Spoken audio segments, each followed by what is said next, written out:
What's up, guys? It's Destiny01. Today we're going to be reacting to St. Patrick, the real story that was made 2 years ago. Stay tuned.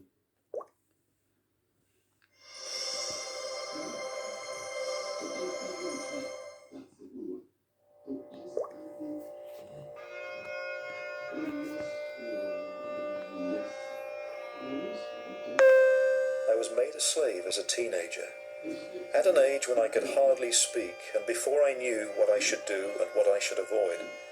Even today I blush and am very embarrassed by my lack of learning. I am quite unable to express my story in the same way as those who are well trained in the art of precise writing. As the Roman Empire in the West begins to crumble, God begins to ignite something so special. And he does it through a 16-year-old boy who, by his own admission, is not interested in the things of God, although his father was a deacon and his grandfather was a priest, so he would have been familiar with the things of God, but he just wasn't interested. He is walking in the coastal regions of Britannia. There's an Irish raiding party that's coming across, dark, pagan, Celtic, occultic.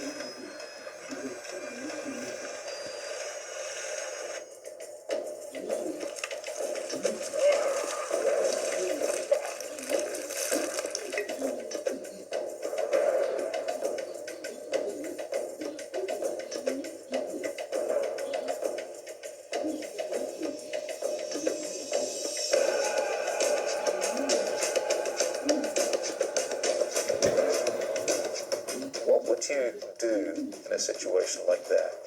You don't really understand the language, you're being beaten, it's brutal, and then you're sold as a slave.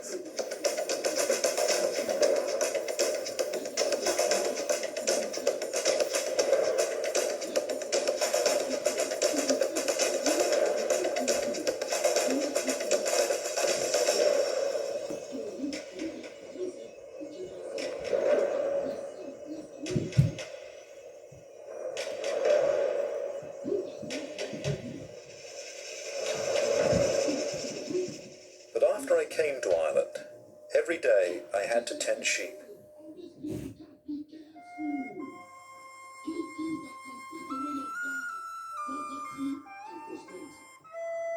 And many times a day I prayed. The love of God and his fear came to me more and more, and my faith was strengthened, so that in a single day I would say as many as 100 prayers, and almost as many in the night.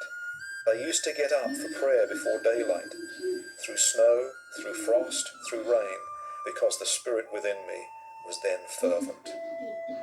And so he's made his first choice, not to be bitter. Very often it's the little choices that you and I make in life that nobody else sees. There may be secret choices that we make before God that become the hinges of history. And then God speaks to him. Whether it's a dream or a vision, I can't quite recall. The person in the dream says to him, "It is well that you fast, for your ship is ready." So he sets off. He leaves his master.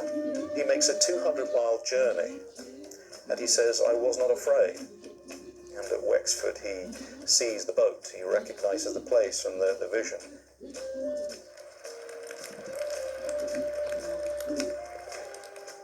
Hi, mate. See the boat? Come on. Can you pay? No, sir. No. Get at me sight. And so as he turns away, he's praying. As soon as he prays, the captain has a change of heart, and he and the crew, they beckon him back again. And here's the next choice. It's a little thing, and it will be overlooked. The captain and the crew said, "You must now greet us after a pagan custom," which wasn't God-honoring. It was godless. What would you do? It's only a little thing. Nobody's ever going to know if I compromise on just this one thing. Patrick finds himself saying, "No, I can't do that." It seems they shrug their shoulders and say, "Okay, we'll come on board." And so his integrity, it remains intact. Eventually he makes his way back home to Britain. Let's say his mother was still alive, and she thinks that her son is dead, gone. She's going to go to see him again, and perhaps she realizes that it's Patrick.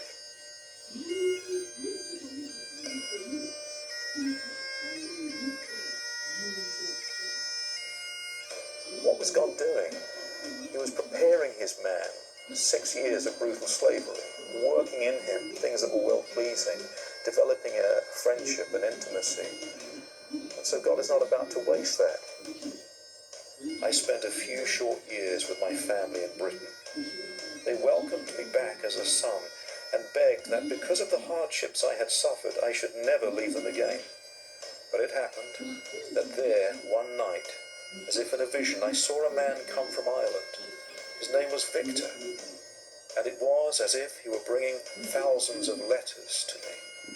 He gave me one of them, and I read the first line, which started, "The Voice of the Irish."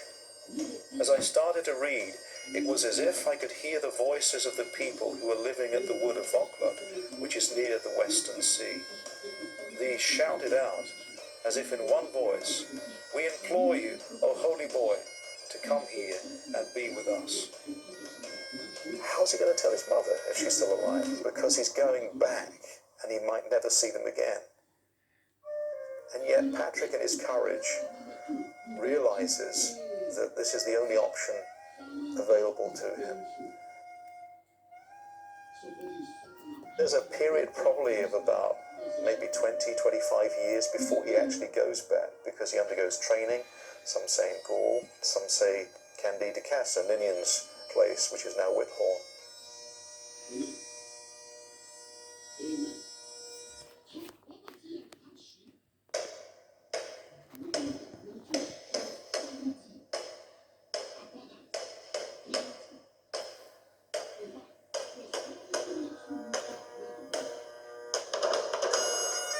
Lord God, this is your land.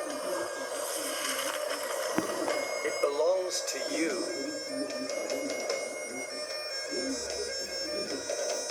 I was brought here as a slave, and now I return as a servant. Lord, have your way.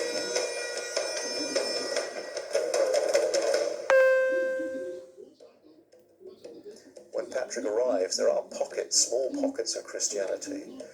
But for the greater part, it's dark, it's occultic, it's superstitious. The gods and goddesses of the pagan Celtic world are the stuff of nightmares. The Druids did not look favourably upon Patrick.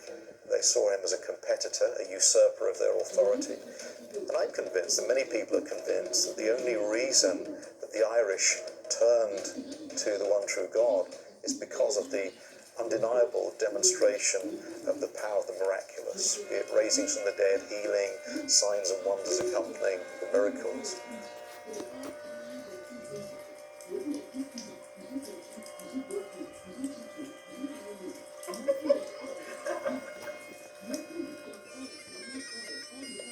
What did he achieve in his lifetime? Well, it is said, and that period of history is a bit like Swiss cheese, it's full of holes, you can't always fill in the gaps, but it is said that he consecrated 1,000 priests, maybe 200, 300 bishops, at least 40 of the 150 tribes of Ireland who became thoroughly Christian.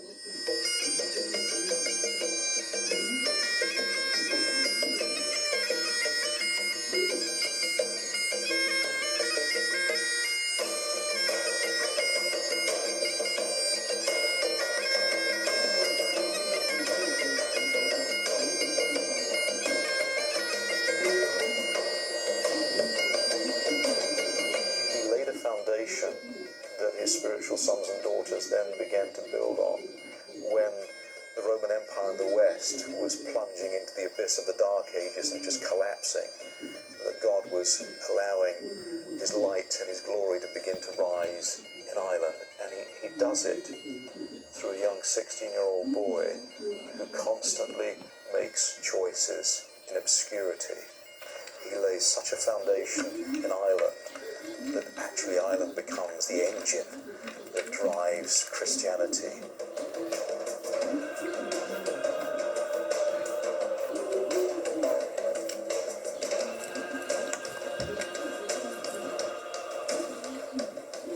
I bless you now, in the name of the Father, Son, and Holy Spirit, to carry out the gospel of Jesus Christ. His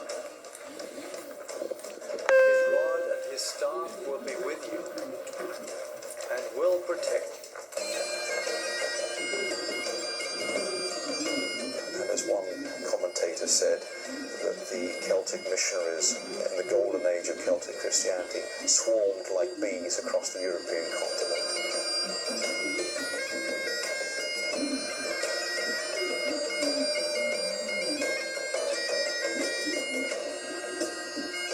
For me, when I look at Patrick and his story and his legacy, it's about the inward choices he makes at the critical moments in time when nobody's looking. And he does it because he has found the only friend that he could ever have in captivity, and that is God himself.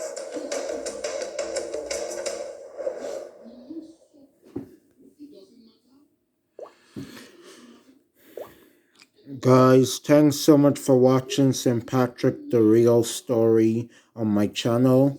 Thanks so much for watching, guys. Don't forget to leave a like, comment, share, and subscribe.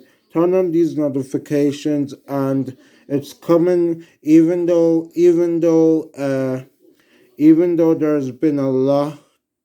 there's actually been a lot of things going on that you guys heard of, which is the COVID-19 virus and all that stuff. And so many things has been going on, and I know the parades